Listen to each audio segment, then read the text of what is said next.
કાચના પોટમાં એક નવી આઈટમ આવી છે જે ભાવમાં ઘટાડો છે 250 વાળા 150 રૂપિયામાં. આની પર ફૂલની ડાળી રાખી અને શોકેસમાં રાખી શકો. એકદમ યુનિક આઈટમ છે. એમાં ને એમાં ટેડીવાળું આવ્યું છે. આ પણ એક સરસ આઈટમ છે જે આનો ભાવ છે અત્યારે 290 રૂપિયા. લાવી ફ્લાવર પોટમાં અત્યારે ઘણી બધી આઈટમ છે. પછી 50 રૂપિયામાં એક રિંગ રોઝ આવ્યું છે જેની અંદર રિંગ નાખી અને ગિફ્ટ કરી શકો. 50 રૂપિયાનો પીસ.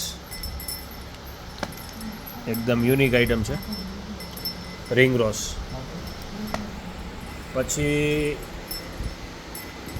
બેલમાં એક નવી આઈટમ છે જે આમાં એલિફન્ટ, સૂર્ય, અલગ અલગ સ્ટાર, ઘણી બધી ડિઝાઇન છે આમાં.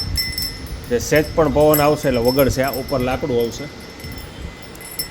જે 2.5 થી 3 ફૂટની હાઈટ આવશે આની. એકદમ નવી આઈટમ છે વિમચેન.